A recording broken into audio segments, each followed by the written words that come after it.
우리의 찬송과 영광을 받으시기에 합당하신 주님, 이 시간 주님의 이름을 높이기 위해서 이 자리에 나왔습니다. 주님, 한 해를 잘 마무리하고 또 새로운 해를 시작하는 이 시간에 우리가 주님 앞에 나올 수 있는 이 은혜가 얼마나 감사하고 귀한지 모릅니다. 주님, 무엇보다도 주님을 우선하는 우리의 삶이 될 수 있도록 주님께서 항상 인도하시고 우리를 통해서 역사하여 주옵소서. 그러나 우리의 몸과 마음은 때때로 연약해지고 우리의 의지도 연약하여서 우리가 주님의 자녀라고 하면서도 세상에서 흔들리는 모습으로 살아감을 우리가 부정할 수 없습니다. 주님, 우리의 연약함을 돌보시고 예수 그리스도의 보혈의 공로로 다시 한번 우리를 붙잡으시고 우리를 깨끗게 하시고 우리를 주님의 영이 살아가는 주님의 전인 것을 깨달은 주님의 성도로 일깨우셔서 우리가 날마다 주님의 말씀 가운데 굳게 서서 살아가는 주님의 성도도 될 수 있도록 은혜 부어 주시옵소서. 우리의 모든 삶의 순간을 주장하시는 주님, 우리 삶의 역사하시는 주님의 섭리를 우리가 깨닫기 원합니다. 우리가 세상을 살아가면서 여러 가지 어려운 일을 당하고 힘든 그런 상황 속에서 고통에 신음할지라도 우리와 함께 하시는 주님께 그 모든 순간을 올려드리기 원합니다. 우리가 우리의 즐거운 순간만을 주님께 올려드리면 그것이 무슨 소용이 있겠습니까? 주님께 우리의 모든 아픔까지도 내어드리고 주님께서 그것을 받으시는 주님이신 것을 우리가 믿기 때문에 주님을 우리 주님으로 고백하는 것임을 이 시간 다시 한번 선포하며 기도합니다.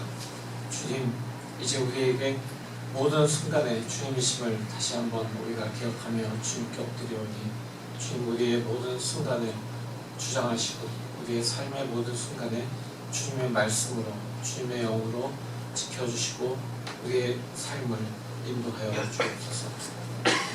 우리가 주님의 말씀을 세계 방방곡곡에 전하지 못해서 우리를 대신해서 주님의 복음을 들고 나가는 많은 선교 사역을 감당하는 사람들이 있습니다. 그 많은 선교사들의 사역을 주님께서 돌보시고 지금도 브라질에서 아이들을 위해서 수고하고 있는 서승영 선교사님과 또 인도에서 선교하고 있는 원종필 남기민 선교사님을 주님께서 기억하시고 또 미얀마에서 4년 반의 힘든 시간을 보내고 안식년을 보내는 이삼열 김현정 선교사님과 주님께서 함께 하셔서 모든 주님의 선교 사역이 주님의 뜻대로 사람의 뜻이 아닌 주님의 뜻과 주님의 시간에 이루어지는 그런 귀한 선교인 것을 우리가 깨달을 수 있도록 주님 역사하여 주시옵소서. 주님의 선교를 통해서 주님의 나라가 더욱더 확장되는 것을 보면서 기뻐하는 우리가 될 수 있도록 주님, 우리 마음에 주님의 그 기쁨을 더욱더 부어주옵소서. 이제 오늘 드리는 귀한 예배를 통해서 우리가 나누는 말씀과 우리가 나누는 헌신과 성찬과 교제가 모두 주님께 합당한 것이 되기를 원합니다. 주님, 모든 순간에 주님께서 역사하시고 주정하시고 주님의 영으로 보호하셔서 한순간도 헛되지 않은 순간이 없도록 주님께서 은혜 부어주시옵소서. 오늘 모든 예배의 순간을 다시 한번 주님께 올려드립니다. 예수 그리스도의 이름으로 간절히 기도합니다. 하늘에 계신 우리 아버지, 이름이 거룩히 여겨져 주시고 나라가 임하시고 시간을 이루어진 것 같이 하늘에서 이루어지리라. 오늘 우리에게 이름을 주시옵고 우리가 우리에게 죄진 자를 사하여 주신 같이 우리의 죄를 사하여 주시옵고 우리를 시험에 들지 마시옵소서. 당연한 것으로 구하시옵소서. 나라와 인사의 영광과 아버지께 영광을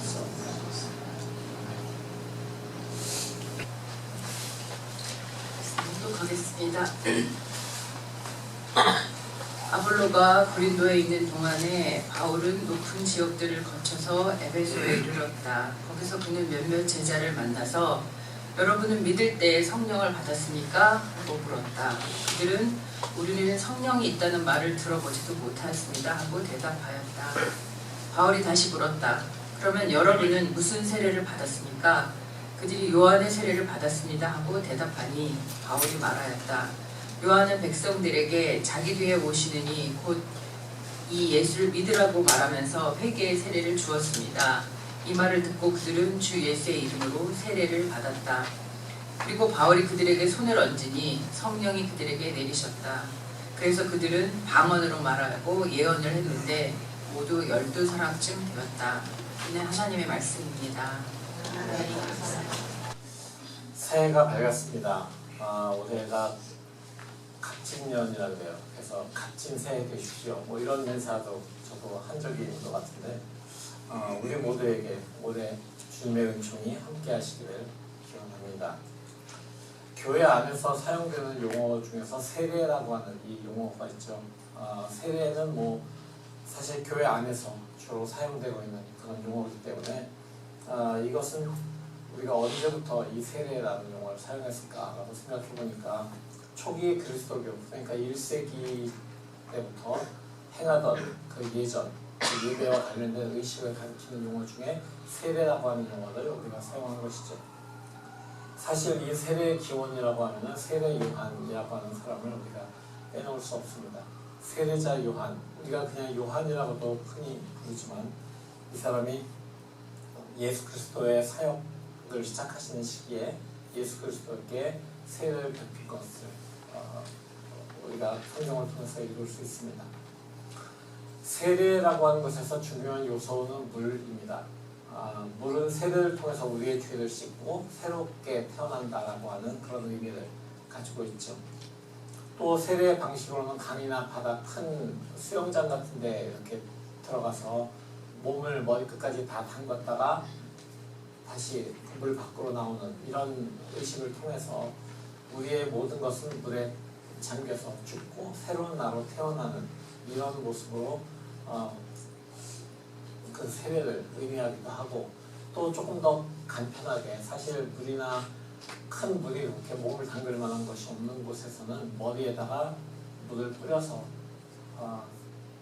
안수하는 이런 방식으로 하는 세례 방식도 있습니다. 그래서 몸을 다 담갔다가 하는 방식을 선호하는 사람들은 그걸 침례라고도 부르죠.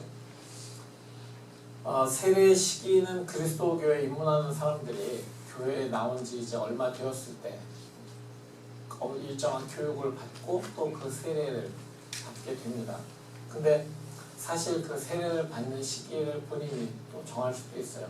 교회에 나와서 대부분 요즘에는 현대교회에서는 교회에 나온 지 얼마 안 되면 한 6개월쯤 되면 이제 세례 받으셔야죠 라고 권하면서 세례를 받기도 하지만, 초기 기독교에서는 3년을 교회에 헌신한 사람이 그때 세례를 받을 자격이 주어진다, 이렇게 교회사는 기록하기도 합니다. 어쨌든 세례를 받기 위해서 기본적인 그리스도에게 기본 교리를 배우고 또 익히고 또 익숙해진 상태에서 세례를 받는 것, 자기 자신을 이제 온전히 그리스도께 헌신하는 것이 세례의 의미라고 할 수 있겠죠. 오늘 사도행전의 기록은 사도 바울이 선교여행을 하면서 에베소에 들렸을 때 일어난 일입니다. 바울이 안디옥을 거점으로 해서 3번의 선교여행을 했는데, 이번에 이 에베소는 사실 사도 바울의 선교여행에서 굉장히 중요한 그런 지점입니다. 사실 그가 오늘 복음서 이 사도행전의 바로 뒷부분에 보면은 그가 회당에 들어가서 복음을 전했고, 또 그곳에서 몇 년을 더 머물면서 복음을 전한, 아주 오랜 기간 동안 사람들과 교제하면서 복음을 전한 것이기도 합니다. 1절에 보면은 바울이 에베소에 들어서 교우들을 만났을 때 그때 아볼로라고 하는 사람이 고린도에 머물러 있었다라고 1절에 이야기합니다. 아볼로라고 하는 사람을 우리가 사도행전을 통해서 많이 보게 되는데, 아볼로는 바울과 동역했던 동역자 중에 한 명인데, 이 사람은 디아스포라 유대인입니다. 그러니까 디아스포라도 역시 좀 뭔가 그 교회 안에서 쓰는 용어긴 해요. 우리가 보면은 미국에서 살고 있는 한국 사람, 한국교포, 재미교포 뭐 이러죠. 뭐 중국에 살고 있으면 재중교포라고도 얘기하고요. 근데 그 재중이라고 하는 것을 이제 헬라어로 이야기할 때 디아스포라라고 이야기하는 거예요. 그래서 디아스포라 유대인, 이것은 유대 지역, 그러니까 예루살렘을 중심으로 한 그 지역이 아닌 다른 지역에 살고 있는 이스라엘 사람들, 유대인들을 이야기하는 겁니다. 이 사람은 알렉산드리아라고 하는 그런 지중해 지역에 있는 큰 도시에 살았던 사람입니다. 그렇기 때문에 그는 이름도 그 지역에 그 아폴론이라고 하는 신의 이름을 비슷하게 따서 아볼로라고 지은 거죠. 그는 말을 굉장히 잘했습니다. 이 아볼로는 성경 지식도 해박했고 많은 사람들에게 성경을 가르치는 그런 사람들이었습니다. 근데 그가 바울의 동역자였던 프리스길라와 아굴라라는 그 부부를 만나게 되었을 때 이 부부가 이제 아볼로에게 물어보죠. 당신은 어떤 세례를 알고 있습니까? 라고 이야기할 때 이 아볼로는 나는 요한의 세례를 알고 있습니다. 라고 얘기를 했어요. 그래서 프리스길라와 아굴라가 아볼로를 데려다가 하나님의 도에 대해서 정확하게 가르쳤다라고 성경은 기록합니다. 사도행전을 기록한 누가가 아볼로를 여기서 언급하는 이유는 초기 기독교에서 세례 문제가 부각되고 있었기 때문입니다. 초대 교회부터 시작된 세례 전통은 세례 요한에게 그 근원이 있다고 제가 말씀드렸죠. 근데 예수께서는 세례를 베풀 기록이 전혀 성경에 나와 있지 않습니다. 그럼에도 불구하고 초기 그리스도교의 세례라고 하는 의식이 굉장히 중요한 종교 의식으로 자리 잡고 있는 것은 세례자 요한의 제자들이 초기 그리스도교에 많이 들어와 있었기 때문인 것 같습니다.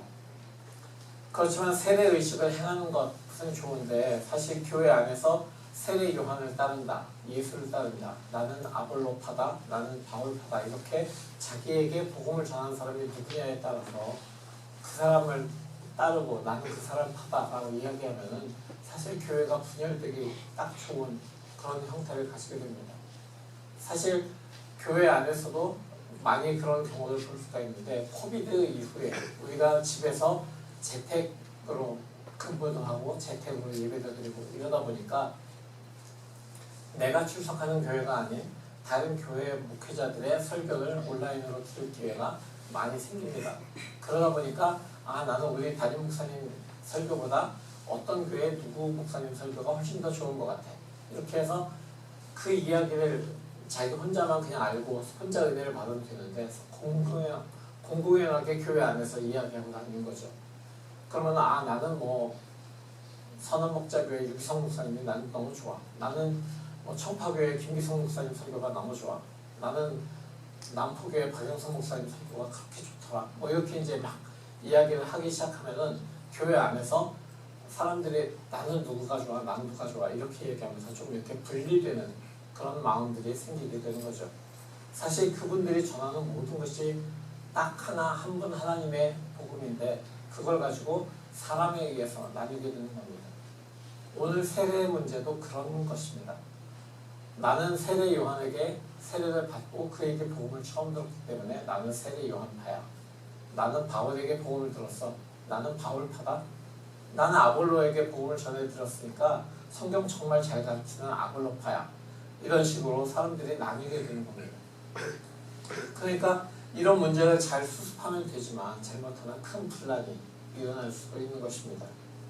그래서 고린도 교회 교우들 간에도 그런 분쟁이 있었던 것을 우리가 고린도전서를 통해서 읽게 되죠. 그래서 바울이 거기에다 이야기하기를 나는 그리스도를 전하는 것이 목적이지 세례를 전하는 것이 목적이 아니다 라고 분명히 바울이 이야기하면서 그 분란을 잠재우는 것을 우리가 봅니다. 오늘 본문에서 바울은 에베소 교인들에게 여러분들은 믿을 때 성령을 받았습니까? 라고 질문을 합니다. 누구에게 세례받았어요? 누구에게 성경을 배웠어요? 누구에게 복음을 들었습니까?가 아니라 여러분은 믿을 때 성령을 받았습니까? 라고 질문하는 겁니다. 그런데 에베소 교인들은 참 희한한 대답을 합니다. 우리는 성령이 있다는 말을 듣지도 못했습니다. 라고 이야기를 해요. 그러니까 바울이 다시 물어봅니다. 그러면 여러분은 무슨 세례를 받았습니까? 그들이 요한의 세례를 받았다라고 이야기합니다. 그러니까 바울이 이렇게 얘기하죠. 요한은 백성들에게 자기 뒤에 오시는 이, 곧 예수를 믿으라고 말하면서 회개의 세례를 주었습니다. 사실 요한의 세례는 기독교 신앙에서 아무리 강조해도 지나치지 않을 그런 중요성을 가지고 있습니다. 예수께서도 요한에게 세례를 받았으니까 더 긴 설명이 그 중요성에 대해서는 필요가 없을 것 같고요. 요한은 예수님보다 먼저 하나님 나라에 대해서 선포했고 유대의 많은 사람들이 광야에서 말씀을 전하고 세례를 베푸는 요한에게 나와서 세례를 받았습니다. 당시 유대인들은 로마의 지배 속에 있었습니다. 우리가 일제강점기 속에 있었듯이 유대인들은 긴 로마의 지배 속에 억압을 받고 있었습니다. 그 와중에 그들의 종교의 중심이었던 예루살렘은 그들에게 어떤 영적인 영향력도 미치지 못하는 그저 한 도시, 한 성읍에 지나지 않게 되었습니다. 사람들은 율법보다는 현실의 이익을 쫓아서 각자 도생의 길만 걷고 있었습니다.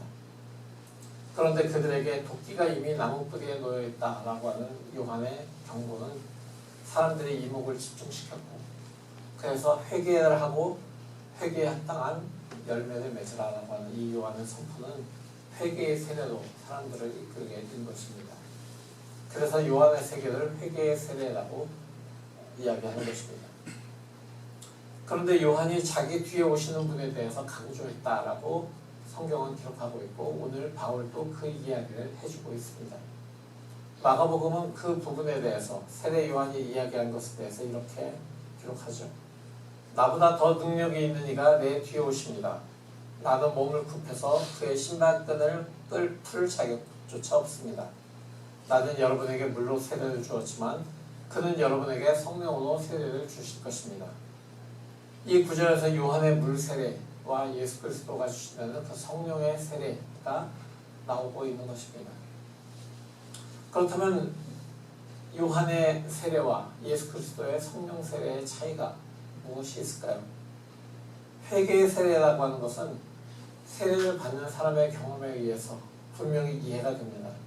그렇지만 성령 세례는 무엇을 이야기하는 것인지 잘 이해가 안 될 수도 있습니다. 요한이 선포하고 베푼 대로 회개 세례라고 하는 것은 세례를 받은 후에 세례를 받기 전과 세례를 받은 후에 윤리적인 도덕적인 삶이 완전히 변화되는 것을 볼 수가 있습니다. 누가복음에 의하면 요한은 자신에게 세례를 받으러 오는 사람들에게 그들이 어떻게 살아야 할지 묻는 그 질문에 대해서 이렇게 얘기합니다. 구제를 하고 부패한 것을 다 청산하고 청렴한 삶을 살아라 라고 이야기합니다.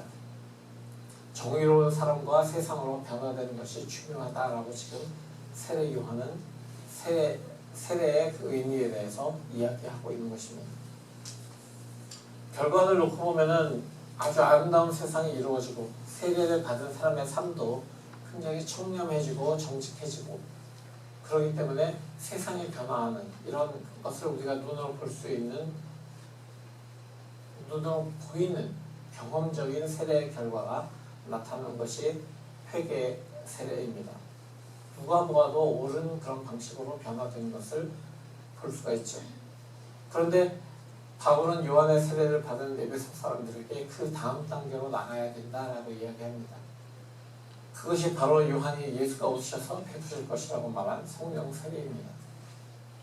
그런데 이 성령 세례라는 것이 세례를 다시 한번 받아라 라고 하는 것도 아니고 사실 성령 세례라고 하는 용어를 교회 안에서도 사용하지만 이것이 딱히 어떤 상황을 어떤 현상을 이야기하는 것인지 어떤 결과가 삶에 나타나는 것인지 우리는 눈으로 확인하기가 힘듭니다.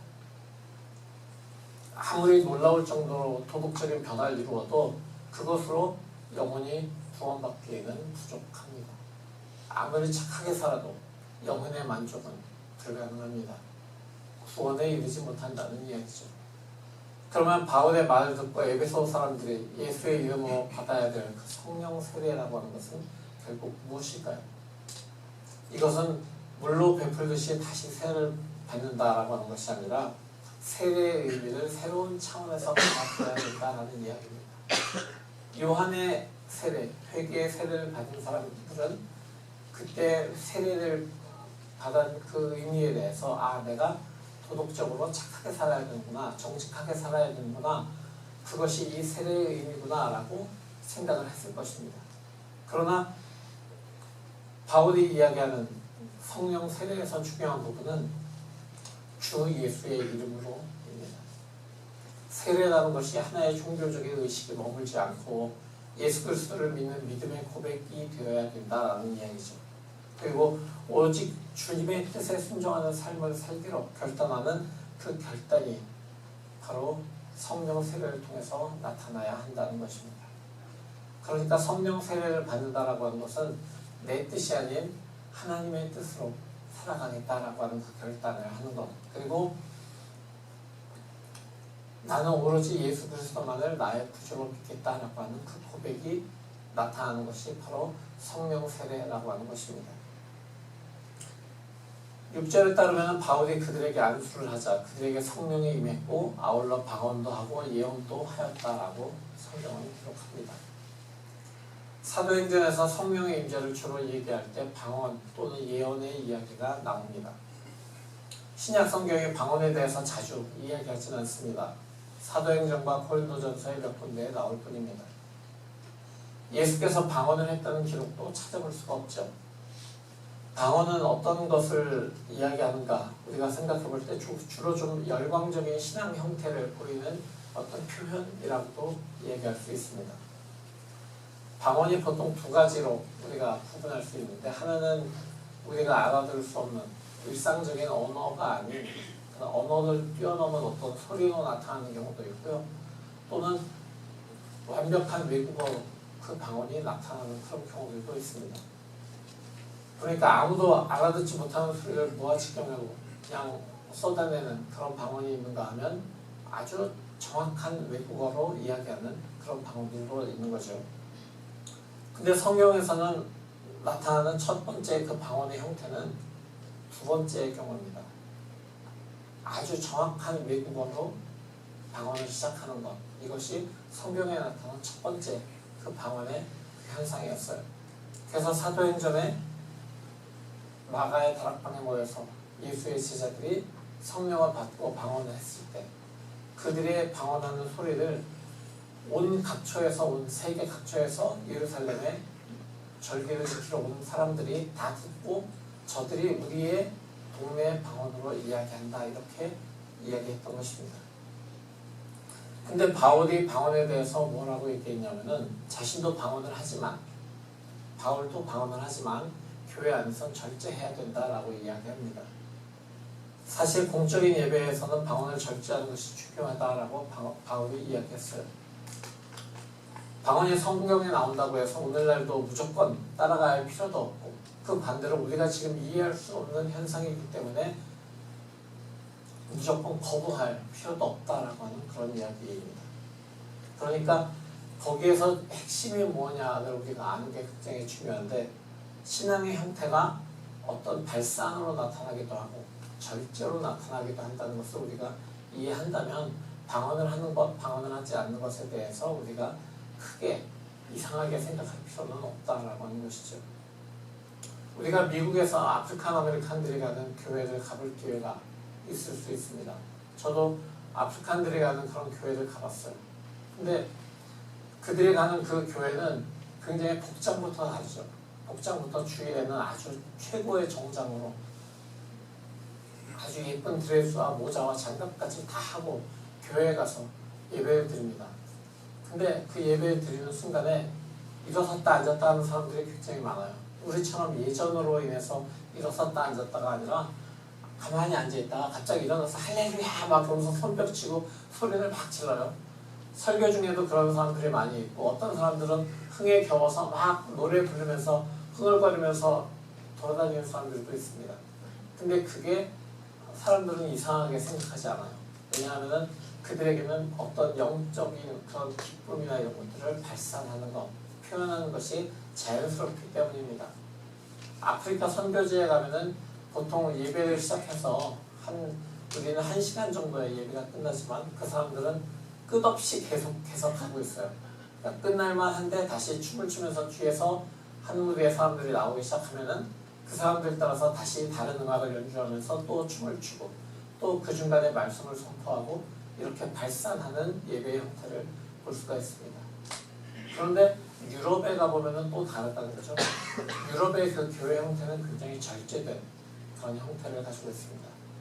이제 절제되어 있기 때문에 예배당에 들어가는 교회 건물 안으로 들어가는 때부터 조용하게 침묵 가운데서 그 모든 예전이 시작이 됩니다.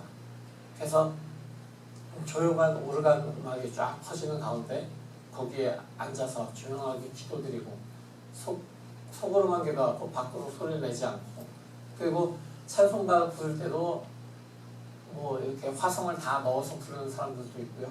그리고서 가만히 앉아 있고 설교할 때도 조용히 있다가 조용히 돌아갑니다. 그러니까 굉장히 절제미가 강조된 그런 예배를 드리고 있는 거죠. 성령의 임재가 나타날 때 방언이나 예언 뭐 이런 것을 수반한다 그래서 그것이 전체적으로 분위기를 뭐 이렇게 발산하거나 또는 절제하거나 이렇게 나타나는 것을 우리가 보면서 어떤 것이든지 성령께서 하실 수 있는 그 한도는 없다, 제한은 없다라는 것을 우리가 이해해야 되는 것입니다.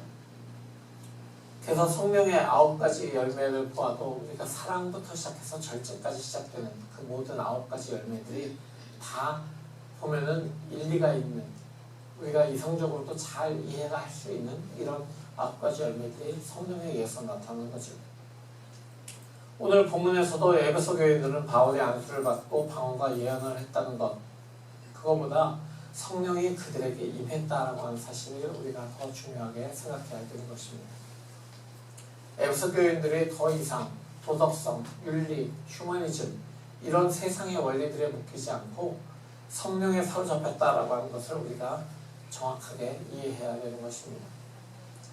그 성령은 바로 믿음의 대상인 예수 그리스도이십니다. 예수 그리스도의 영에 사로잡힌다라고 하는 것입니다. 예수 그리스도의 영은 우리를 죄와 죽음으로부터 살려내는 생명의 영입니다. 죄와 죽음으로부터의 해방은 곧 구원이죠. 우리가 예수 그리스도의 영에 의해서 하나님을 온 마음과 뜻과 정성과 힘을 다해 사랑하고 대상을 가리지 않고 이웃을 사랑하는 믿음을 가지게 된다면 그것은 바로 성령 세례를 받은 것입니다. 그런데 실감 나지 않는 게 사실 우리의 경험이에요. 성령 세례를 받고 무언가 존 웨슬리 목사님이 한 것처럼 가슴이 확 뜨거워지는 그런 느낌이 있어야 되는데, 또는 그런 것도 없이 그냥 똑같은 성령 세례를 받았는데 예수를 구주로 고백했는데 똑같은 그런 마음이라면은 그것에 대해서 내가 세례를 받은 거야 안 받은 거야 의심할 필요는 없습니다. 성령께서는 우리가 생각하지 못하는 순간에 우리에게 그것을 깨달을 수 있도록 해주시기 때문입니다. 그것이 말씀을 읽다가 또는 찬양을 듣고 찬양을 하다가 갑자기 그 성령께서 깨닫게 해주실 때가 있기 때문인 것이죠. 그러니까 우리는 바울로부터 성령을 받았으냐 하는 질문을 받은 에베소 교인들처럼 내가 성령 세례를 받은 사람인가 라는 것을 생각해 보아야 될 것입니다. 바로 그에 대한 대답은 내가 실제로 예수를 믿고 있는가, 나의 구주로 생각하고 있는가, 그렇게 섬기는가 라는 그 대답이 될 것입니다. 에베소 교인들이 성령을 받았다라고 하는 말은 기쁨과 자유와 평화와 사랑의 능력이 신비한 방식으로 저들의 영혼 가운데 충만하게 되었다라고 하는 뜻이죠. 이런 능력이 우리의 삶에서 확장되고 있는지 우리는 질문해야 됩니다. 한 가지 또 우리에게 중요한 것은 예수 그리스도만으로 우리의 인생이 충분한가, 충분히 만족한가 라는 것을 질문하는 것입니다. 많은 분이 그렇겠지만 그렇지 않은 분들도 적지 않을 것 같습니다. 그런 경험이 순간적으로는 있을 수 있지만 어느 순간에 또 사라지는 경험을 하기도 합니다. 그 이유는 우리에게 남아있는 죄의 관심 때문입니다. 죄라고 하는 것은 하나님과의 단절을 의미하는 거죠. 하나님과 단절되니까 당연히 하나님과 소통이 안 되고요. 그래서 이 하나님과 소통이 안 되는 죄를 갖다가 초대 교부들, 신학자들은 뭐라고 얘기하냐면은 교만, 자기 사랑, 자기 집중이라고 했습니다. 우리가 교만 또는 자기 사랑, 자기 집중이라고 하는 이 개념을 잘 생각해 보면서 만약에 내가 그런 상태로 들어가고 있는가라고 생각해 보았을 때 우리는 죄에 가까이 가고 있는 것이다 라고 생각해야 되는 것입니다. 그러니까 교만이 아니라 겸손으로, 자기 사랑이 아니라 하나님 사랑과 이웃 사랑으로, 자기 집중이 아니라 내 주변에 있는 사람들 그리고 주님께 우리의 모든 것을 집중할 때, 그때 우리는 죄로부터 멀어져 가고 있는 것입니다. 자기 자신을 삶의 중심에 놓으려는 욕망으로부터 벗어나는 것입니다. 세상은 그렇게 살아야 한다고 우리를 부추기지만, 죄의 힘은 인생의 주인이 너 자신이다 라고 설득하지만, 그런 착각에 사로잡히면은 내 자신이 그리스도를 밀어내고 그 자리에 앉아버리는 결과를 가져오게 되는 것입니다. 그렇다면 우리는 어떻게 살아야 됩니까? 죄에서 벗어나서 하나님의 뜻에 집중하는 최선의 삶은 하늘의 소리를 들었던 앞서 살았던 사람들의 삶을, 그 경험을 바짝 따라가는 데서 시작이 됩니다. 예수 그리스도께서 무슨 말을 하셨는지, 예수 그리스도의 삶에서 일어난 사건이 무엇인지, 그가 하나님의 아들인 근거가 무엇인지를 우리가 성경을 통해서 배우고, 또 우리 앞에 신앙의 경험들을 해갔던 사람들을 통해서 우리가 배워야 되는 것입니다. 그 배움의 수준만큼 하늘에서 울리는 생명의 소리가 우리 귀에 들리게 될 것입니다. 예수께서 세례를 받고 물 위로 올라오셨을 때 하늘에서 들려온 것처럼 우리를 향해서 내가 너를 기뻐한다 라는 말씀이 들려올 때 우리 영혼이 기쁨으로 충만하게 될 것입니다. 2024년 한 해를 보내면서 삶의 모든 여정을 살아가면서 하늘에서 우렁우렁 들리는 내가 너를 기뻐한다, 내가 너를 사랑한다 라는 그런 음성을 듣게 되는 우리 모두가 되기를 우리 주 예수 그리스도의 이름으로 축원합니다. 아멘. 성도 여러분, 우리는 주 예수 그리스도의 이름으로 살아가는 주님의 자녀입니다. 믿음의 삶을 향한 발걸음을 멈추지 마십시오. 아멘. 이러한 신경, 교육과 반사, 전도와 선교를 통해 공동체에서 그리스도의 사랑을 전하고 세상에 주님이 주신 사랑을 살겠습니다. 주여 우리를 도우소서. 아멘. 이제는 우리 주 예수 그리스도의 무한하신 은혜와 아버지 하나님의 지극하신 사랑하심과 성령의 감화 감동하시고 역사하심이 이제 주님의 이름으로 이 세상을 살아나가기로 결심한 모든 주님의 사랑하는 자녀들 모두 위해 그들의 가정과 학업과 하는 직장과 사업 위에 영원토록 함께 하시옵기를 간절히 축원하옵나이다. 아멘.